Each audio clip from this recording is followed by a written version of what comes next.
naik kapal laut? Pernah pisabu? Pernah naik feri pisabu? Di musim timur pernah. Beta melayani 5 tahun di sana. Kalau pulang, ini gelombang sebegini, tak goyang-goyang. Itu dan dapat lihat pendeta di atas dan bilang, Bapak, kita ibadah. Di darat tidak pernah ibadah, Bapak. Di Laut Sabu ibadah. Yang menarik kalau kita ibadah di Laut Sabu itu waktu bagian persembahan. Itu kita tidak pakai tangguh persembahan macam begitu, tidak pakai. Pertama, karena memang tidak ada. Kedua, mesti pakai dos, karton yang besar. Kenapa? Karena kalau ibadah di laut sementara bergelombang, 1 kali isi tangan begini, itu dapat berapa saja masuk, berapa saja. Tidak lewat otak, tidak lewat dia dari sini masuk. Beda kalau ibadah di darat. Beda kok tidak? Beda kok tidak? Beda nah.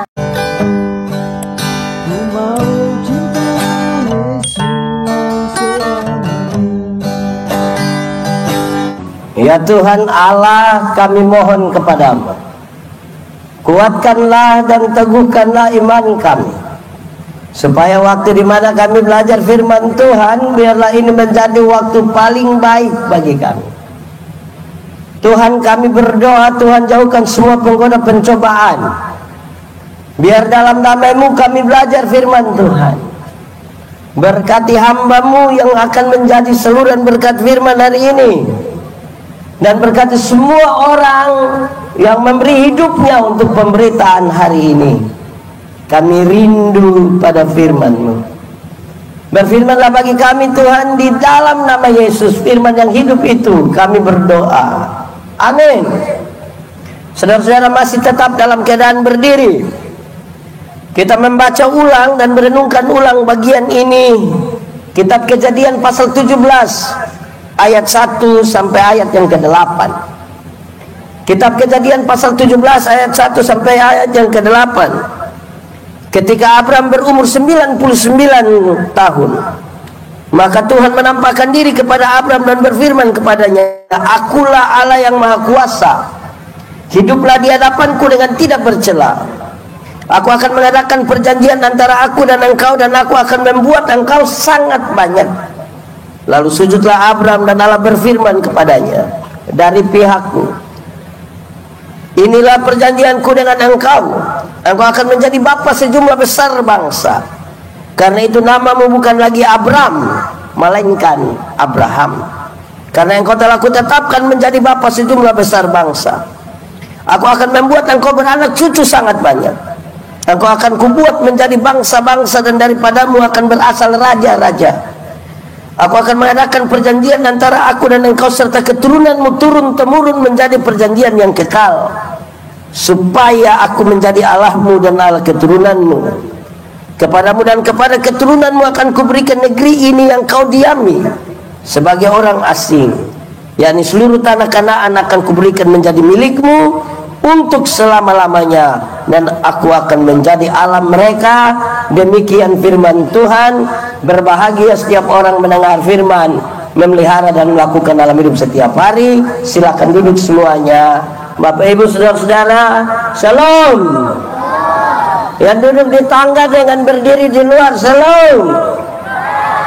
Itu kurang kuat sedikit, Shalom. Baik.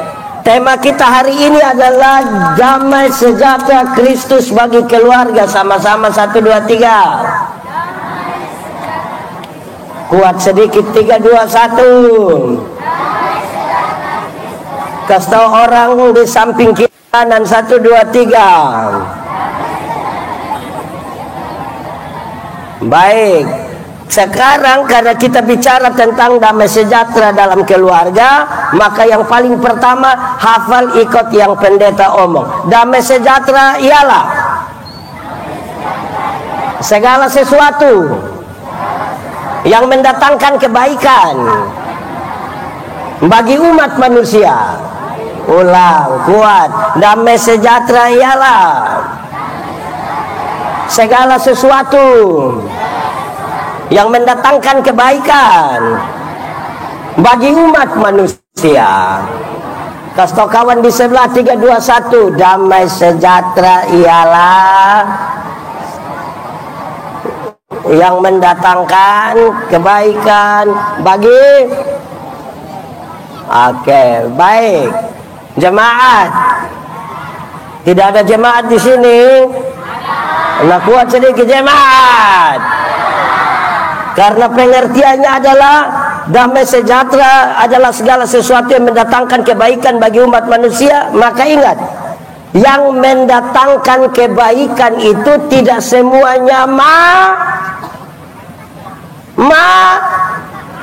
manis. Yang mendatangkan kebaikan itu tidak semuanya Jemaat, pernah sakit? Pernah minum obat? Obat pahit kok manis. Tapi untuk mendatangkan jemaat, yang itu hari waktu COVID itu pernah dapat suntik, enak, suntik di mata. Tapi untuk mendatangkan supaya bisa, nah itu jemaat. Kalau itu kita bicara dalam konteks rumah, maka kadang-kadang orang tua mesti untuk mendatangkan. Kadang-kadang anak-anak mesti dapat tampe untuk mendatangkan. Anak-anak pernah dapat marah? Kenapa dapat marah? Salah kok benar? Ada yang dia pun bapak mabok baru marah? Coba angkat tangan. Aduh, ini hilang damai sejahtera. Baik, itu pertama dia pun pengertian. Tapi yang kedua, saudara-saudara, diharapkan ada damai sejahtera yang tadi itu di tengah keluar. Saya mau tanya sekarang, jemaah, keluarga di sini aman-aman? Suami istri aman? Dengan kakak adik aman? Dengan ipar-ipar aman? Ada masalah tanah sedikit di sebelah aman? Aman kok tidak? Aman. Yang biasa dapat lihat dia pun bapak pukul mama, coba angkat tangan. Aduh, itu pasti tidak ada damai di rumah itu. Nah, diharapkan itu ya, segala sesuatu yang mendatangkan kebaikan bagi umat manusia itu kemudian itu berdampak di tengah-tengah keluarga. Jemaat, untuk mendatangkan kebaikan damai sejahtera itu, maka Tuhan mau berkorban bahkan mati bagi kita semua. Supaya apa? Mendatangkan kebaikan bagi umat manusia. Sekarang kita mulai.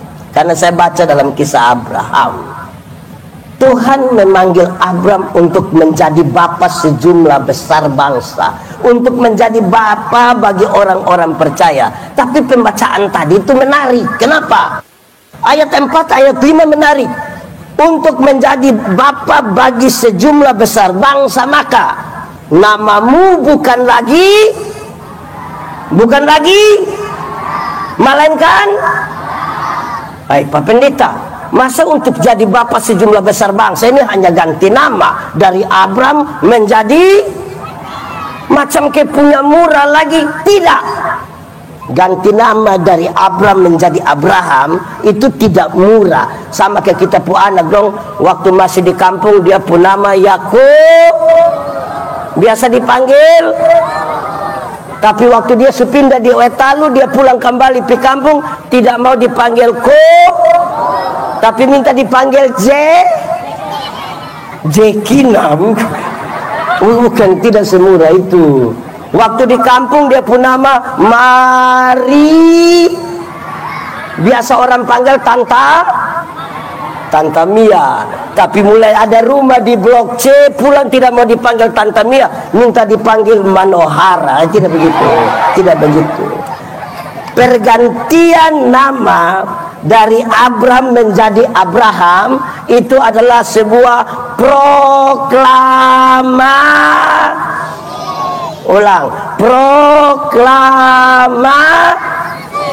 bahwa masa lalu tidak bisa dirubah, tetapi masa depan sekarang bisa dirancang di dalam nama Tuhan. Sekali lagi, masa lalu tidak bisa dirubah, tapi masa depan bisa dirancang di dalam nama jemaat.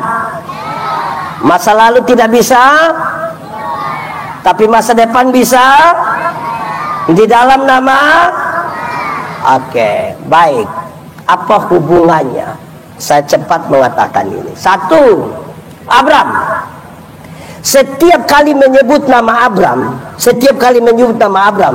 orang tahu kalau Abram itu orang kaya di kampung. Karena dia kaya di kampung itu, tanah luas segala macam ada, kiri kanan itu ada om, tante, bayi, segala macam ada di situ. Dia tidak pernah ada rasa takut sedikit pun. Sekarang Tuhan bilang begini, pergilah ke satu tempat yang akan kutunjukkan kepadamu. Di tempat itu tidak ada tanah satu jengkal pun. Tidak ada orang-orang yang dia kenal di situ. Supaya apa? Supaya dia menjadi orang yang bersandar kepada Tuhan, bukan bersandar kepada manusia. Supaya dia menjadi orang yang bersandar kepada. Baik, jemaat. Masih di kampung dulu ini, kita masih di kampung. Ada anak yang nakal-nakal di kampung. Nakal. Di sini juga ada. Yang biasa mabok-mabok di situ ada. Dia pun nama siapa? Woi, dia jago-jago di kampung ini. Datang sekolah di Kupang, tinggal di kos. Malam-malam pas tidur begitu, anak-anak mabok. Woi, buka pintu, buka. Tambah 5.000. Jago hilang, Bapak. Jago hilang. Dia pulang ke kampung. Orang-orang anak-anak kecil yang baru naik badan, dia mau coba tahan dia. Dia hanya bilang, "Ade, kakak sulewat." Sama-sama 1, 2, 3. Kasih tau kawan di sebelah. 3, 2, 1. Adek, kakak kuat, sama-sama 1, 2, 3. Adek. Jemaat. Makin jauh berjalan, orang makin sadar bahwa dia bukan siapa-siapa. Amin. Beta suka bilang begini, jemaat, pernah pi pantai? Pantai mana?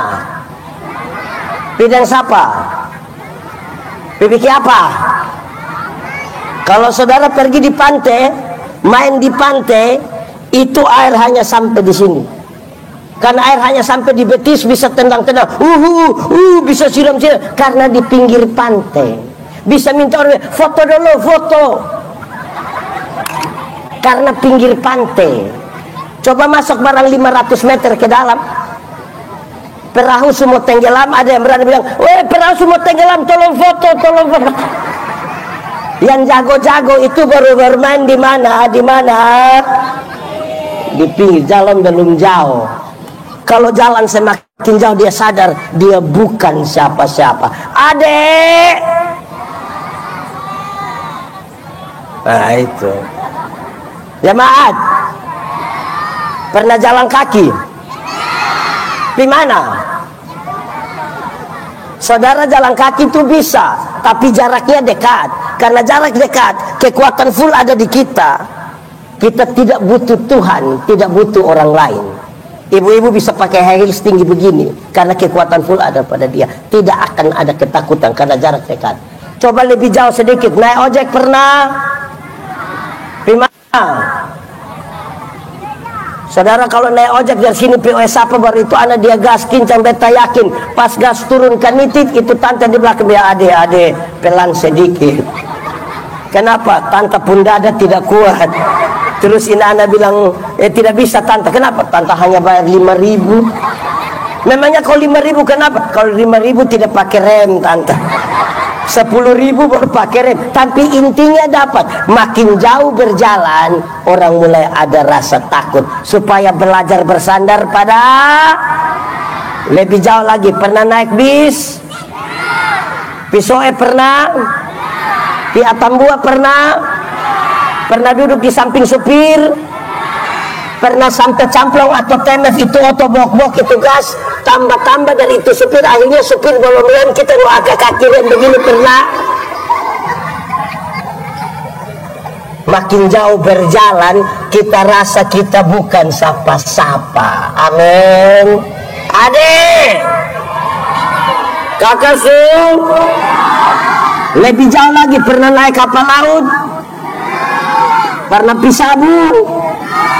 Pernah naik feri Pisabu? Di musim timur pernah.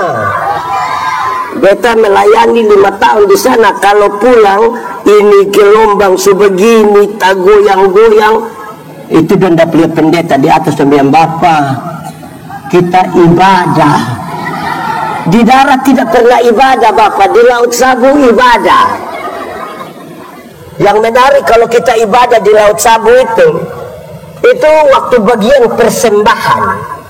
Itu kita tidak pakai tanggung persembahan macam begitu, tidak pakai. Pertama, karena memang tidak ada. Kedua, mesti pakai dos, karton yang besar. Kenapa? Karena kalau ibadah di laut sementara bergelombang, satu kali isi tangan begini, itu dapat berapa saja masuk, berapa saja, tidak lewat otak, tidak lewat dari sini masuk. Beda kalau ibadah di darat, beda kok tidak? Beda kok tidak? Beda nah. Termasuk yang sebentar ini. Kalau kita ibadah di darat itu persembahan datang sekali isi tangan begini, macam agak lama. So agak lama lebar ini mata keputar 2-3 kali. Terus dia ambil persembahan isi begini, yang pembawa persembahan itu selewat berhi. Kenapa? Beta isi tas salah. Beda kalau makin lebih jauh lagi. Naik pesawat pernah? Di mana? Di bandara. Jadi kamu naik pesawat dari sini, dari Wetalu di bandara. Winana domem sutalah. Hai jemaat, kalau naik pesawat itu yang Boeing dia terbang kira-kira 36.000 kaki. Kalau 36.000 kaki itu berarti kira-kira 12 km di atas udara. Kalau 12 km itu pesawat belum jatuh, kita sudah mati. Belum jatuh, dia belum mati sudah kita. Mati, langsung mati. Kalau di 12 km itu kan sudah di zona aman, sudah bisa buka ini jalan-jalan sedikit. Terus tiba-tiba lampu seatbeltnya menyala dan ada suara bilang begini. Berhubung karena kita terbang dalam situasi cuaca yang buruk, karena itu kami minta kepada para penumpang segera kembali ke tempat duduk dan seterusnya. Saya mau tanya, waktu ada pengumuman begitu ada yang berani protes? Silakan kembali ke tempat. Mau kembali buat apa? Ada. Jago ilam Bapak. Itu dia pulang dengan dia duduk begitu, ada anak kecil beribut, dia adek doa. Yang gaya-gaya itu baru jalan di pinggir pantai, belum jauh dia pun jalan. Di atas ketinggian 12 km itu kecepatan pesawat itu kira-kira 900 km per jam. Itu cepat atau lambat? Kalau 900 km per jam itu berarti Rossi juga kalah. Kalau Rossi saja kalah, apalagi anak ojek di muka dong. Lebih kalah. Di kecepatan itu kalau dia tabrak awan, pasti pesawat guncang. Yang menarik itu kalau pas kecepatan itu pesawat tabrak awan. Pas guncang yang agama Kristen semua langsung bilang Yesus. Di udara kaget sebut nama Yesus. Tapi di darat kalau kaget bamaki Bapak. Di sini ada yang tukang bamaki, bapak-bapak atau ibu-ibu. Itu orang doa ada duduk di sini. Tunjuk dia itu. Kalau ada yang tukang bamaki, kita kumpul uang, beli tiket, suruh dia berangkat. Pas bulan Februari begitu. Itu dia pulang langsung persekutuan doa satu di rumah. Abram itu masa lalu yang tidak bisa dirubah. Sekarang menjadi Abraham. Supaya apa? Belajar bersandar kepada Tuhan. Sama-sama 1, 2, 3. Kasih kawan di sebelah 1, 2, 3. Kedua, Abram. Setiap kali menyebut nama Abram, orang tahu kalau Abram itu suami yang tidak setia. Suami yang tidak setia. Tunggu-tunggu sudah lebih dari 20 tahun istri tidak hamil-hamil toh. Terus duduk-duduk begini, dia pu istri omong. Kalau kita dramatisir maka cara bicara begini. Papa mau ada anak, mama sutua begini nih. Kalau Bapak mau, Bapak dan kita pun pembantu. Wih, beta bayangkan Abraham pasti korek-korek dia kuku berbilang, kalau mama rasa itu baik nah, Bapak ikut saja. Wih itu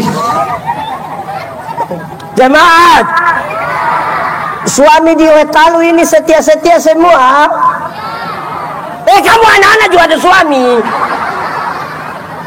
Yang suami dan di sini setia-setia semua. Kenapa ibu-ibu suara hilang? HP aman kok. Di sini ada bapak-bapak yang dipu HP pola rumit. Harus pakai sidik jari lah, harus pakai kontak. Ada bapak-bapak begitu di sini.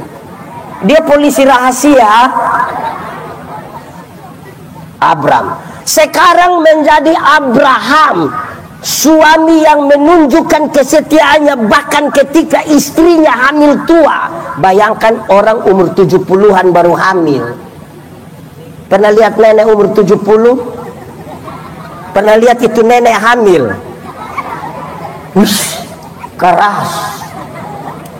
Pasti kurus, tinggi, keriput, gigi tidak ada, perut agak itu baru foto ganteng.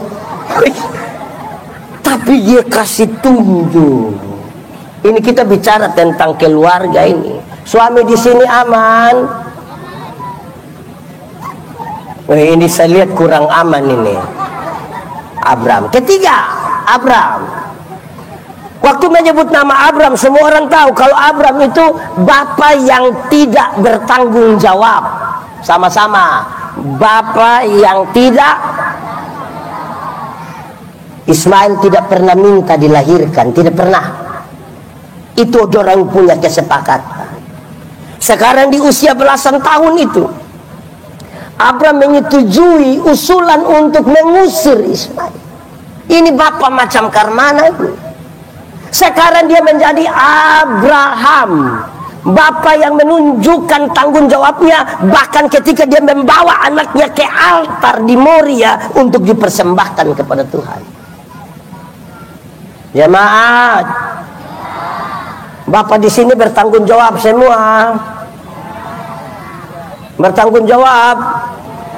Ada orang datang tanya beta begini, Pak Pendeta, ini anak dong, ini tidak tahu kita mau bikin ke mana. Saya bilang, kau punya maksud? Pukul sudah, marah sudah, usir sudah, injak sudah, ikat sudah. Tapi ini anak dong terus begini, tidak tahu dong ikut siapa. Saya bilang, kau mau ikut siapa? Kalau bukan ikut dia pun bapak, ikut dia pun mama. Masa ikut beta? Tapi Alkitab mengisyaratkan begini, jemaat. Alkitab mengisyaratkan begini, supaya anak-anakmu jadi baik, lakukanlah 3 hal ini. Berapa hal? 3 kalau pakai bahasa Indonesia? 3. Pakai bahasa Inggris baru? Pakai bahasa Timur? Bahasa Cina? Supaya anak-anakmu jadi baik, lakukanlah 3 hal ini. 1. Panggil mereka dengan nama yang baik. Sama-sama 1, 2, 3. Kasih tau kawan di sebelah 1, 2, 3. Jenny, Yanti, Tinus, Yanto. Panggil orang dengan nama yang baik, nanti orang jadi baik. Kenapa? Karena ada orang tua panggil dia pun bapak bilang, ada orang tua panggil dia pun anak bilang begini, weh babi. Di sini juga ada orang tua panggil dia anak babi. Pertama tidak boleh. Yang kedua kalau dia anak babi dia bapak. Panggil mereka dengan nama yang anak kecil kalau dia datang begini tidak apa-apa dia jalan. Jangan dia mama yang jalan-jalan begini. Asjata saya. Oh, asjat. Oh, ya. Naik. Om bisa minta. Oke. Baik. Satu, panggil mereka dengan nama yang baik. Kedua, berikan kepada mereka makanan yang baik. Sama-sama 1, 2, 3. Kasih tahu kawan di sebelah. 1, 2, 3.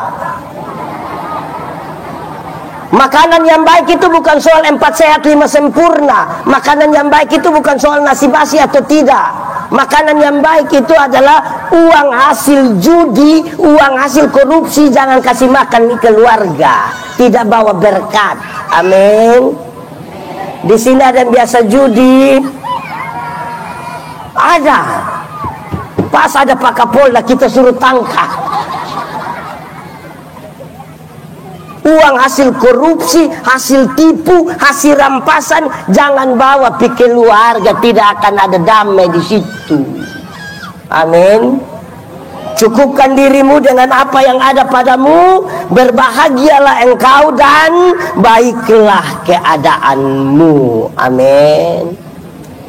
Sudah 2. Yang pertama tadi apa? Panggil mereka dengan. Yang kedua apa? Yang ketiga, berikan kepada mereka ajaran yang baik. Sama-sama 1, 2, 3. Kasih tahu kawan di sebelah. 3, 2, 1. Anak-anak itu pelajar cepat. Dia hanya akan mengulang apa yang dia lihat, apa yang dia dengar. Kalau bapak biasa pukul mama, kita melahirkan anak laki-laki yang anggap remeh perempuan. Kalau bapak biasa mabok, anak mabok. Kalau bapak judi, anak judi. Kalau mama tukang bamaki, anak tukang bamaki. Karena itu berikan kepada mereka ajaran yang baik. Amin. 3. Sekarang keempat, Abram. Setiap kali menyebut nama Abram, orang tahu kalau Abram itu berani keluar dari kampung karena ada janji. Pembacaan tadi mengisyaratkan sekarang dia berubah. Berjalan karena ada janji menjadi berjanji untuk jalan. Jalan karena ada janji itu beda dengan berjanji untuk jalan. Kalau berjalan karena ada janji itu dia cek dulu dapat apa, ada siapa di situ. Tapi berjanji untuk jalan, apapun terjadi dia harus jalan. Ini sebuah panggilan untuk merendahkan diri, sekaligus panggilan untuk menjadi berkat. Oh Tuhan, pakailah. Kamu tidak tahu ini lagu? Lah kenapa suruh beta solo? 3, 4. Oh Tuhan. Selagi apa? Aku bila apa? Kuta hidup ini apa? Jemaat, akan ada satu hari kita tidak berdaya lagi. Amin. Mungkin karena sudah tua, mungkin karena sakit, mungkin karena celaka, kita sudah tidak berdaya lagi. Tapi waktu orang sebut kita pun nama, oi, orang bilang itu orang itu sudah jadi berkat. Amin. Jangan dari berdaya sampai tidak berdaya, tidak pernah jadi apa-apa. Hanya jadi beban saja. Nanti satu waktu dia berdiri di depan, dia baru mau maju, orang bilang, beban muncul itu. Nah, baik. Itu Abram menjadi Abram. Ya, jemaat. Yang saya omong panjang-panjang dari tadi itu baru pengantar. Ini baru mau khotbah, ini baru mau masuk di teks ini. Sekarang kita mulai. Untuk kepentingan damai sejahtera dalam pengertian tadi di tengah-tengah keluarga. Satu, kita paham dulu panggil Abraham ini untuk apa. Abraham dipanggil itu untuk apa? Satu, dia dipanggil untuk tujuan Tuhan. Sama-sama 1, 2, 3. Untuk tujuan. Kasih tau kawan di sebelah 1, 2, 3. Pendeta, tujuan Tuhan itu apa? Tujuan Tuhan itu adalah mendatangkan tanda-tanda kebaikan, tanda-tanda kerajaan Allah di tengah-tengah dunia ini. Itu tujuan Tuhan. Sekarang ada yang mau pergi surga sekarang yang lebih baik dari dunia. Hai pendeta, belum waktu Tuhan.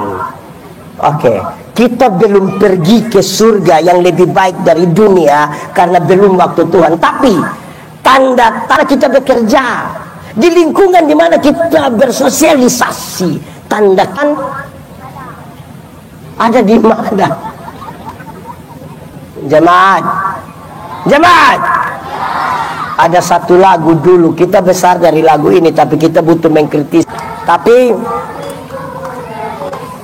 ulang, lebih kuat 3, 4. Biar ku miskin sekali. Yes, miskin ada. Jemaat, Tuhan kita kaya atau miskin? Kaya atau miskin? Kenapa dia puan anak miskin?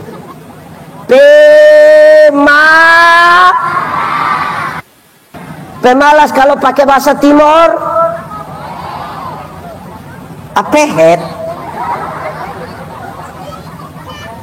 Tuhan kita pintar atau bodoh? Kenapa dia puan anak bodoh? Aha.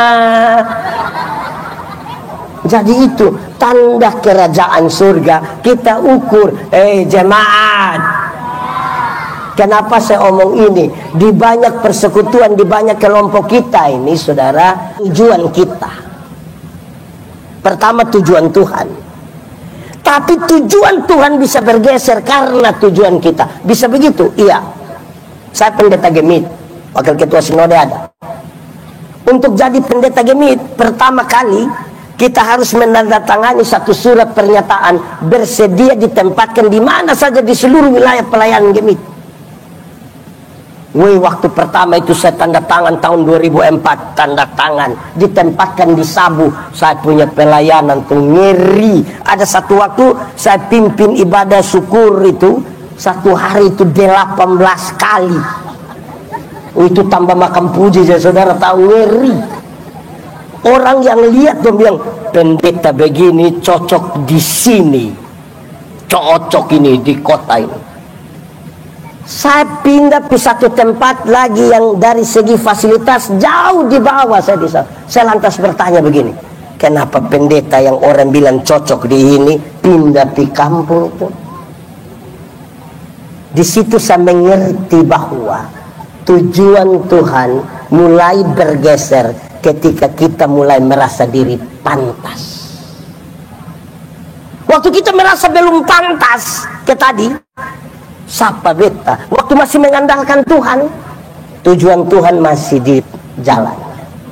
Tapi waktu kita mulai mengaku pantas, tujuan Tuhan mulai bergeser dari tujuan kita. Saya suka pakai contoh ini. Pertama kali jadi WL seperti ke Meriam di sini. Kau jadi WL. Oh, itu dia datang tuh penuh doa. Di grup baju orange so ini dia bilang, tolong doakan, tolong doakan. Ini tampil perdana, tolong Yesus, tolong. Itu datang itu menyanyi masih standar sama-sama. Ku tahu Tuhan pasti buka jalan. Lebih kuat sedikit. Ku tahu Tuhan pasti buka apa? Asalku hidup tidak urut dunia, karena ku tahu apa pasti Itu pertama, waktu diberi kesempatan pertama, itu harap betul-betul di Tuhan. Tapi karena mulai ulang dan menjadi biasa, doa tidak, latihan tidak, datang langsung bilang ke Edwin, musik. Ke Edwin mulai, dia mulai, ku tahu Tuhan pasti bukan jalan. Ku tahu Tuhan. Improvisasi tidak ada masalah, tidak ada masalah. Tapi kita masih bersandar kepada Tuhan atau tidak. Banyak orang ketika mulai merasa diri pantas, lupa Tuhan. Dulu belum ada kios ini keliling semua gereja yang ada di Talus ini kok berdoa. Mulai ada kios tidak pernah datang gereja, pendeta bilang, kenapa tidak gereja? Tuhan suka kasih kios, apalah yang jaga pendeta. Itu baru kios, belum tambang emas. Waktu kita mulai merasa pantas, tujuan Tuhan mulai geser. Di sini juga ada kios begitu. Kios nama apa? Satu. Kedua, jadi itu dari tadi Abraham menjadi Abraham. Pertama dia dipanggil untuk tujuan Tuhan. Tapi yang kedua, untuk tujuan Tuhan. Jadi saudara tahu, tujuan Tuhan bagi rumah tangga itu, keluarga itu, satu-satunya lembaga yang menggambarkan relasi seperti mempelai laki-laki dan perempuan itu hanya relasi antara Tuhan dan manusia. Dan itu yang harus digambarkan dan ditunjukkan di dalam keluarga. Amin. Tapi untuk itu muncul yang kedua. Untuk tujuan Tuhan itu, Tuhan tidak pernah suruh kita pergi kosong. Tapi Tuhan lengkapi kita dengan karunia. Sama-sama satu Tuhan lengkapi dengan Alkitab mencatat. Karunia itu ada dua bagian. Ada berapa? Satu, karunia motivasi. Dan yang kedua, karunia manifestasi.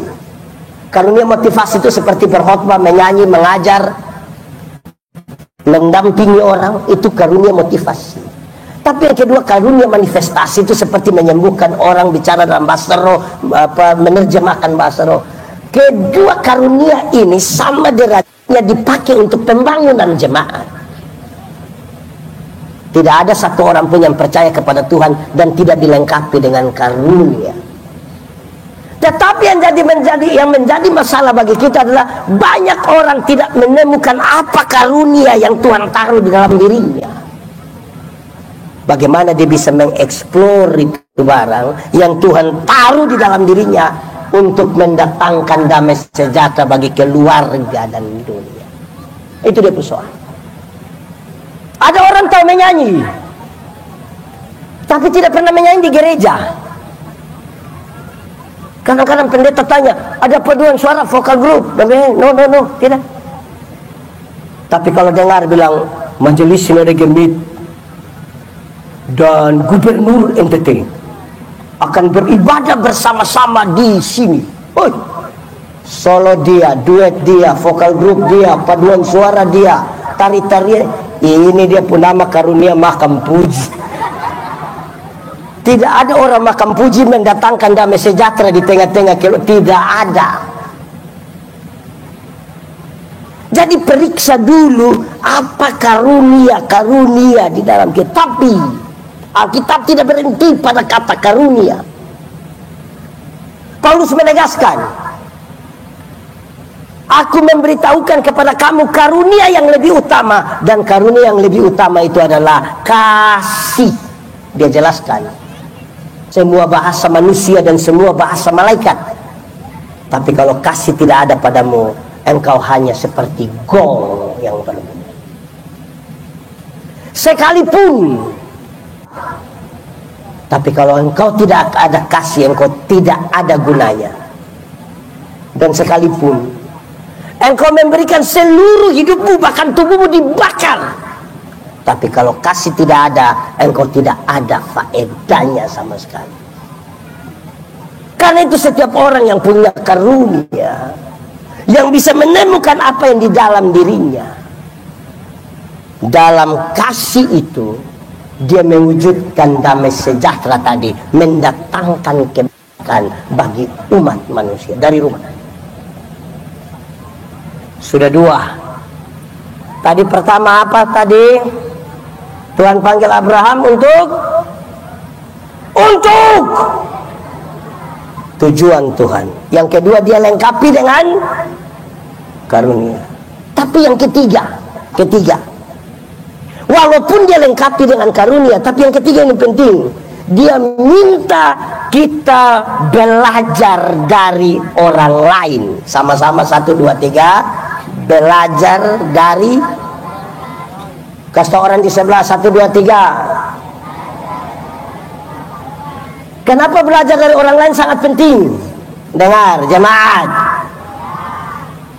ada dua hal yang mau saya sampaikan di sini dalam pemberitaan ini, belajar dari orang lain. Pertama, cara Tuhan berjumpa dengan pendeta beda dengan Tuhan berjumpa dengan seorang ibu rumah tangga, beda dengan Tuhan berjumpa dengan satu anak sekolah, beda dengan Tuhan berjumpa seorang tukang ojek, beda Tuhan berjumpa dengan seorang polisi, beda Tuhan berjumpa dengan banyak orang dengan banyak kapasitas.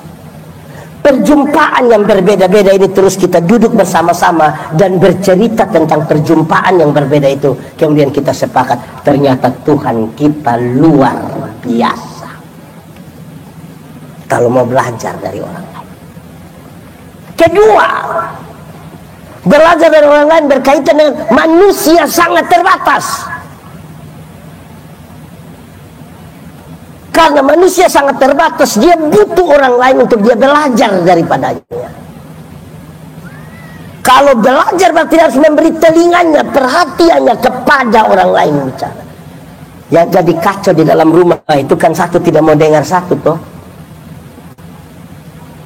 Kenapa ada suami lempar piring? Karena dia rasa istri tidak mau dengar. Kenapa anak-anak banting pintu kamar? Karena dia belum tahu harga pintu. Mendengar, belajar dari orang lain. Ingat jemaat, pintar itu terbatas, bodoh itu yang tidak ada batas. Dia meleleh sampai ngalir saja. Makanya biasa orang bilang kalau bodoh nak ukur-ukur, bagi-bagi itu bodoh ke orang lain juga apa masa lu bawa semua itu bodoh. Belajar dari orang lain. Biasa dia soal itu karena di rumah, di gereja, di mana kita mau kita omong orang dengar, tapi tidak mau kita dengar orang lain omong. Betul? Dia omong harus dengar, tapi orang omong dia tidak dengar. Tidak bisa. Belajar dari orang lain. Amin kau? Keempat dulu. Kita hafal ulang. Yang pertama tadi apa? Pertama tadi. Dua. Ketiga, belajar dari. Keempat, fokus. Sama-sama, 1, 2, 3. Apa? Fokus. Memang kita berjumpa dengan banyak orang. Abraham, kamu pergi ke satu tempat yang akan kutunjukkan kepadamu itu bukan engkau tinggal sendiri di situ. Ada banyak orang di situ. Tapi engkau mesti fokus dengan apa yang menjadi tujuan Tuhan atasmu. Yang kacau di rumah, yang kacau di gereja, yang kacau dalam banyak panitia itu adalah karena kita ini tidak fokus. Karena kita mau urus semua. Kita tidak paham persekutuan. Acara begini ini pendeta Yandi tidak perlu tahu main musik, tidak perlu tahu menyanyi. Pendeta Yandi hanya tahu khotbah cukup. Nanti Kak Adi urus kamera, Kak Epin urus main ini, Kak Miriam urus ini. Saudara bayangkan kalau pendeta Yandi khotbah di sini, dia pindah bermain di sini, pindah urus itu, dia datang lama-lama dia gila di sini. fokus saja. Apa yang perlu kita kerjakan, kerjakan. Ada orang ini yang dia tidak fokus yang dia bekerja, dia sibuk, dia orang lain pun kerja. Betul? Ada rumah tangga yang tidak fokus yang dia rumah, dia fokus yang tetangga punya. Ada juga di wetan. Itu yang di blok berapa? Fokus. Kami bangun gereja di pedalaman Amnuban Timur. Dulu Pak Wakil Ketua ini masih ketua klasis di Amnuban Timur. Kami bangun gereja, saya bilang begini, panitia dan jemaat, setelah perhadapan ini, pembangunan gereja itu berhenti, stop. Kalau kamu bertengkar, berhenti. Kenapa? Terlalu mahal ini perkelahian kalau pakai dasar pembangunan gereja. Terlalu mahal, stop saja. Dan saya bilang, biasa pertengkaran itu terjadi karena ibu-ibu yang masuk seksi konsumsi, yang dia punya urus itu kuah asam. Dia kasih tinggal kuah asam di dapur untuk urus orang cor beton di situ. Itu yang jadi masalah. Kalau kuah asam ya, Brenebon ya, tidak usah urus cor. Karena itu yang bikin kacau gere. Fokus. Ingat, urus semua, gagal semua. Pendeta Yandi itu ketemu banyak orang, dan kalau katanya sudah pernah coba ini, yang paling banyak gagal itu yang biasa omong bilang begini, apa yang saya tidak coba, apa. Nah itu, yang coba semua itu yang gagal semua. Fokus. Kalau kita tidak fokus bagaimana? Tapi fokus ini juga penting. Fokus terhadap kebaikan. Psikolog dong itu biasa bawa kertas putih satu, bawa spidol hitam satu, dan pergi di penjara-penjara, kasih titik satu di itu kertas. Dia tanya begini, kamu lihat apa? Ada titik warna hitam, jumlah berapa? Satu. Besar atau kecil? Kecil. Memang hanya satu? Iya. Betul-betul lain satu? Iya. Kamu tidak lihat lain lagi? Tidak. Terus dia bilang begini, kamu terlalu lihat ini titik yang satu ini, sampai kamu lupa masih ada halaman yang bersih yang warna putih. Mata yang tertuju pada titik hitam tidak akan pernah melihat kemuliaan. Tidak mungkin pernah akan ada damai sejahtera. Istri yang hanya melihat kesalahan suami tidak akan pernah mengampuni suaminya. Suami yang hanya melihat kelemahan istri tidak akan pernah ada kemuliaan itu. Tidak ada. Fokus. Ada orang yang tidak fokus. Tidak fokus kerja, tidak fokus pelayanan. Dia pun sibuk, itu yang sibuk melapor saja. Sedikit-sedikit pisek, dan sedikit-sedikit tidak ada kerja. Di sini ada yang begitu. Bapak desa, di sini ada yang biasa datang lapor-lapor Bapak desa. Fokus. Bayangkan kalau orang tua tidak fokus jadi orang tua. Mama tidak fokus. Mama bukan fokus memasak, mama fokus TikTok. Dengan harapan itu FYP. Mama kacau itu. Oke. 4. 1 tadi apa? 2, 3, 4. Yang kelima, untuk datangkan damai sejahtera. Karena Abraham, engkau nanti akan jadi berkat, bla bla. Saya mau kasih tahu ini.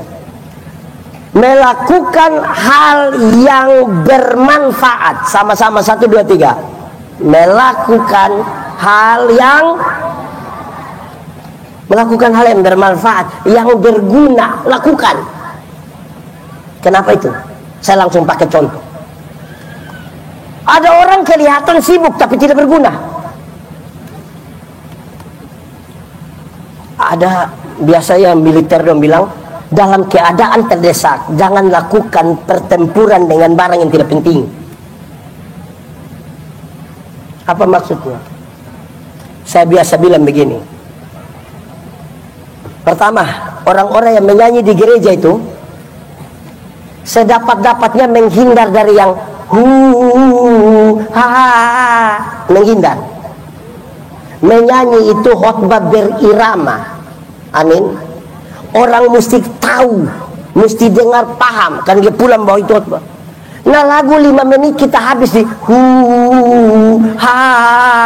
pum pum pum pum dam dam dam. Itu dia pu arti apa?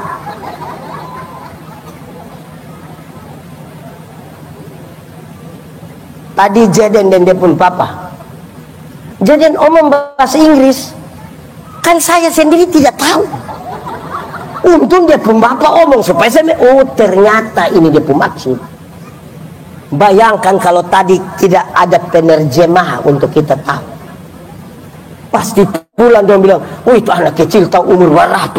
Pak Bobi, Pak anak pun pintar. Oh iya, dia omong bagus, iya. Dia bilang apa? Tidak tahu pokoknya. Nah kalau kita tidak tahu, tidak mengerti, ini mau damai sejahtera apa? Ibu-ibu, ini ibu-ibu dong itu kalau ada marah suami, kasih tahu. Karena kami tidak ada karunia untuk tahu ibu pun perasaan. Ini sayang, marah. Nah makan. Nah kita mau tahu apa? Jadi lakukan yang berat. Jemaat di banyak gereja saya kasih tahu. Perayaan Paskah, perayaan Natal itu sedapat-dapatnya gereja tidak usah bikin bola voli, tidak usah. Tarik tambang tidak usah. Makan kerupuk tidak usah, makan di rumah saja. Bikin saja lomba menyanyi kidung jemaat dari nomor 1 sampai nomor 476. Nah itu bermanfaat. Bikin lomba berkhotbah supaya orang terbiasa tuh gali firman. Ini dong bikin voli. Yang paling banyak ikut voli itu tidak pernah ikut gereja. Tarik tambang, separuh yang datang mabuk, tapi ikut tarik tambang. Sudah begitu ada yang bataro lagi. Oh apa? Jemaat, dengar saya bilang. Ada lomba salib, ada lomba apa di perayaan Paskah, itu ekspresi. Ekspresi harus dibangun di atas keyakinan iman yang mendatangkan manfaat. Ini lomba ini kalau nanti sebentar, pengumuman kau belum? Kapan pengumuman? Apa? Sebentar. Dengar saya omong karena belum pengumuman. Ini nih ekspresi. Karena kita mengekspresikan iman, maka jangan bikin itu salib dong dalam keadaan mabuk. Dari mana kawan? Baru habis kerja salibin. Tapi cita-cita juara. Nanti sebentar pengumuman dia tidak juara, memang panitia ini Famlianto. Nah kalau sudah begini tidak bisa, ini ekspresi sama. Tapi ini salib dong aman kok. Mantap. Mabuk. Awas. Ekspresi. Kalau kita tidak dalam ekspresi yang benar, yang paling banyak itu tersing. Kami PA di kantor Sinode, terus Ibu Pendeta bilang begini. Di perayaan Paskah itu biasa ada drama Paskah, drama jalan salib. 2 tahun lalu pakai satu tokoh ini, dia jadi Tuhan Yesus. Tahun lalu pakai dia. Ini tahun dong mau dipanggil sendiri Ibu Pendeta, tidak usah. Kenapa Mama? Kamu cari orang lain. Mama dia bagus. penghayatan mantap itu orang, kalau mantap. Ibu Ben tidak usah. Kenapa Mam tidak mau? Masa kok habis drama dia tidak pernah masuk gereja lain? Nah, Tuhan Yesus mana yang tidak pergi gereja?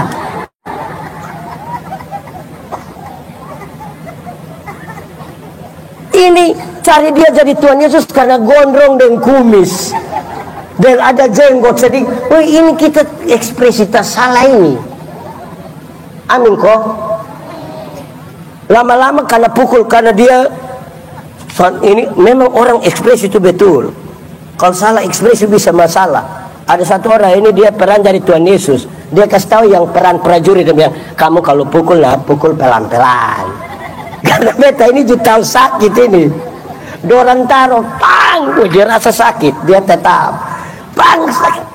So 3 kali dia rasa terlalu sakit, dia buang ini salib, berbilang, hei, kamu kira Tuhan Yesus dia tahu baku pukul?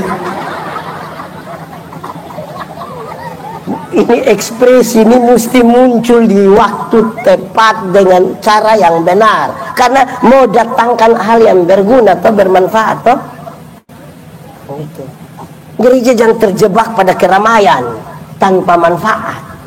Tanpa manfaat. Manfaat itu lebih penting karena untuk mendatangkan damai sejahtera. Gitu. Amin kok. Nah, keenam. Pertama tadi apa? 2, 3,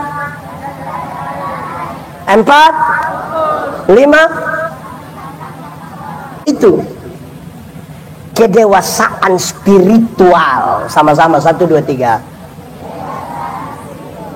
Abraham melakukan 5 hal itu dan kemudian dia menjadi bapa sejumlah besar bangsa. Dewasa spiritual. Spiritualitas itu apa? Gerakan dari dalam keluar, bukan dari luar ke dalam.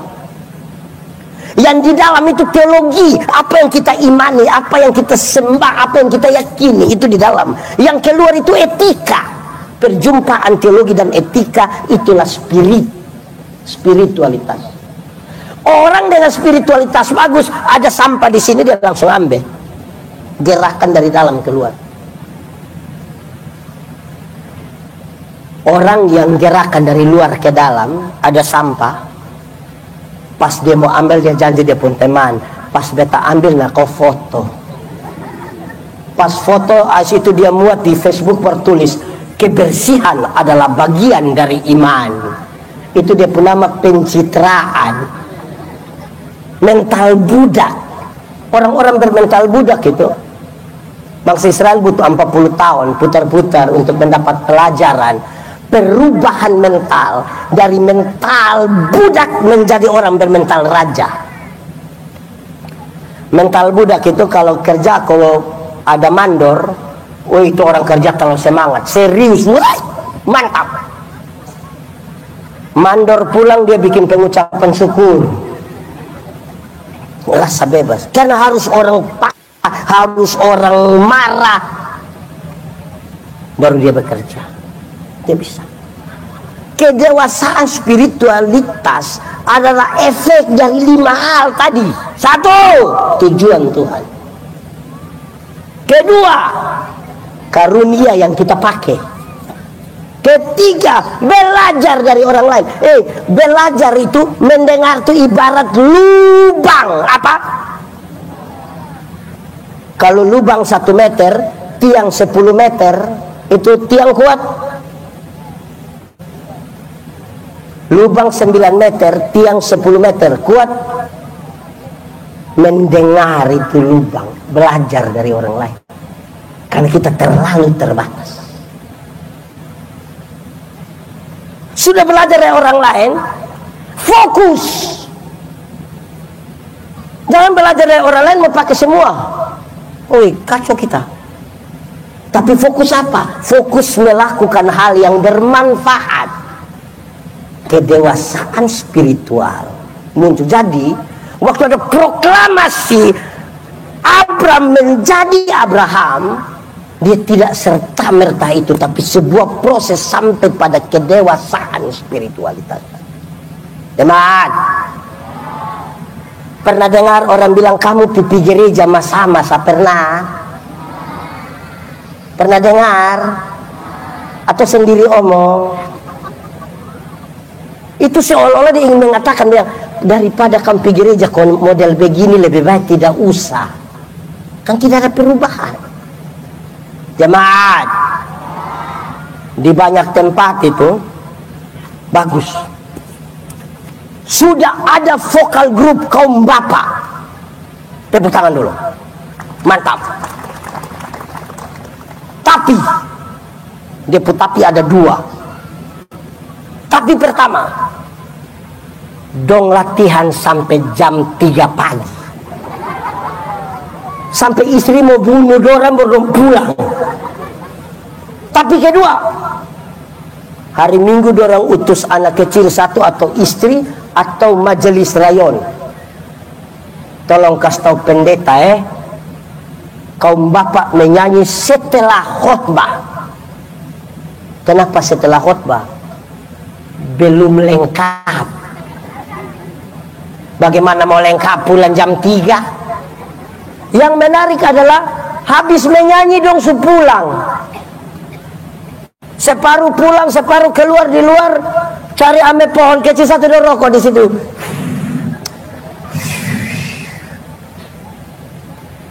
Pas pendeta bilang begini, kita sampai di penghujung dari ibadah ini.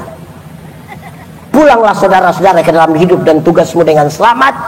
Arahkan hatimu pada Tuhan. Terimalah. Wih, dia cepat-cepat lari dari luar, yang datang langsung bilang, supaya apa? Supaya apa itu? Kedewasaan spiritual tidak di situ. Kenapa ini menjadi penting dalam kepentingan damai sejahtera? Dari Abram akan muncul Israel. Dari Israel kita kenal sekali sebutan yang menarik ini, hak kesulungan. Sama-sama 1, 2, 3.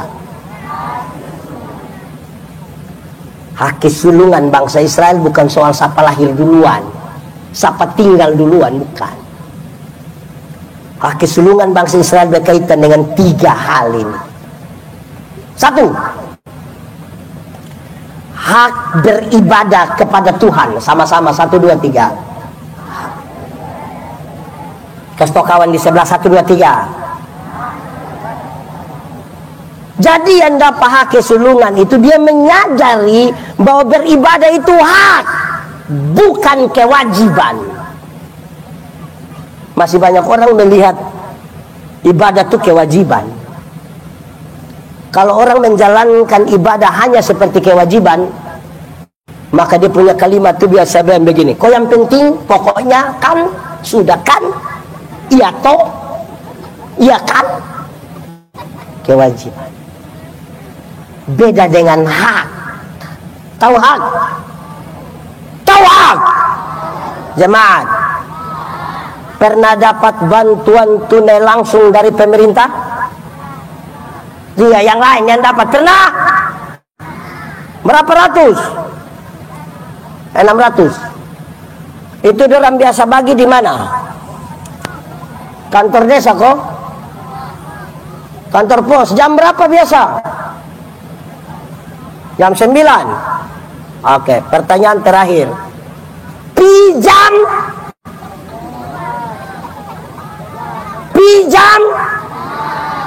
Kenapa bagi jam 9 pijam 6? Mama, kenapa bagi jam 9 tapi mama pijam? Tahu sendiri pendeta teh. Aduh, tahu sendiri. Kalau tahu ibadah itu hak, orang melakukan. Saya pikir gini, saudara. Ada satu waktu dalam pengajaran Tuhan Yesus kepada murid-muridnya dan orang banyak yang ikut dia bilang begini, berbahagialah orang yang lapar dan haus akan kebenaran, karena mereka akan dipuaskan.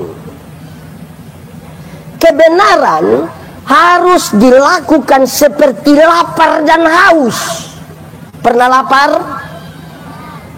Kalau jam 9 malam mau tidur, lapar, langsung tidur atau cari ubi? Pertanyaan lebih lanjut, siapa pun ubi kayu? Wih, saya ini kalau mau tidur, kalau lapar, perut bunyi tidak bisa. Aduh. Haus. Mau tidur, tiba-tiba haus. Tidur terus atau cari air? Ada yang paksa? Sendiri cari? Karena dia kebutuhan. Kalau kebenaran sudah dilaksanakan seperti menjalankan kebutuhan, kamu akan dipuaskan, damai sejahtera. Amin. Kebenaran dalam Alkitab itu punya 3 dimensi. Satu, kebenaran berdimensi legal, legalitas, ikut aturan. Kedua, kebenaran berdimensi moral, moralitas, kesatuan pikiran, perkataan dan perbuatan, integritas. Moralitas, kebenaran itu punya dimensi integritas. Ketiga, kebenaran berdimensi sosialitas, kepekaan untuk turut mengambil bagian dalam penderitaan orang lain. Kalau 3 hal ini sudah dilaksanakan seperti lapar dan haus, kamu akan dipuaskan. Damai sejahtera pasti ada. Kalau menjalankan seperti kewajiban, bagaimana dipuaskan? Kedua, hak kesulungan itu berkaitan dengan hak masuk tanah terjanji. Kamu berhak masuk ke tanah yang akan kutunjukkan kepadamu. Berhak. Itu menjadi sebuah gambaran kamu berhak masuk surga yang dijanjikan. Gambarannya adalah bangsa Israel perjalanan itu menuju ke Kanaan. Masuk surga itu hak. Bagaimana bisa dapat hak? Kalau jadi anak-anak Tuhan. Waktu kita tahu kita ini bukan berasal dari dunia, tapi kita dari Dia. Kita milik Bapa. Maka Bapa pun kelapa itu kita pun juga toh hak masuk surga. Anak-anak yang tinggal di surga beda dengan anak-anak yang tinggal di mana kok? Satu saat ini ada survei surga dan neraka. Ternyata hasil survei menarik karena di surga dan neraka itu sama-sama makanan enak. Enak sekali makanan. Hasil kedua, siku-siku orang yang di surga dan neraka tidak bisa dibengkokkan. Hasil survei ketiga, orang di surga gemuk-gemuk, tapi orang di neraka itu kurus-kurus.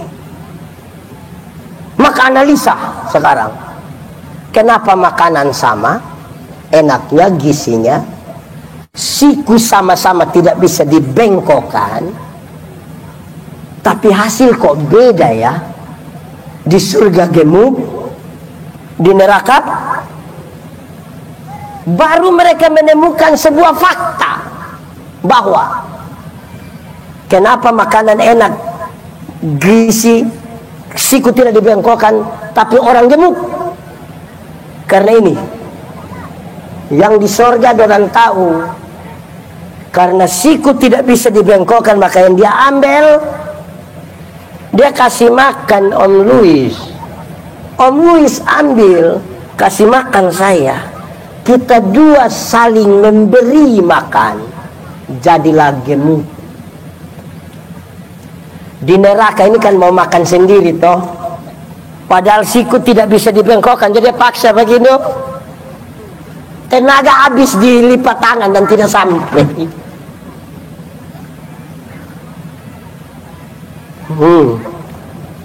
Saling. Ketiga dalam kaitan dengan ini, hak kesulungan bangsa Israel berkaitan dengan hak menjadi berkat. Sama-sama 1, 2, 3. Hak menjadi berkat. Jadi menjadi berkat itu hak. bukan kewajiban. Saudara tidak bisa menjadi berkat kalau menunggu kapan kaya.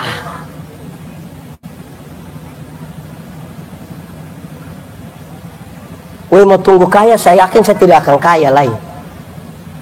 Mau kaya karena mana kok begini, petugas koperasi mendatang terus. Mau tunggu kaya dulu baru jadi berkat, tidak bisa. Dari apa yang ada padamu. Saya punya ilustrasi satu yang begini. Dua orang menghadap Tuhan minta karunia. Ternyata di Tuhan itu tinggal dua karunia. Satu karunia memberi, satu karunia menerima. Orang pertama cepat-cepat ambil karunia menerima. Jadi tinggal karunia. Orang kedua dia garu-garu kepala, dia ambil karunia memberi. Lewat 20 tahun kemudian, orang ketemu di satu perapatan jalan. Yang punya karunia memberi ini, dia duduk di mobil mewah, satu tanda sukses ini.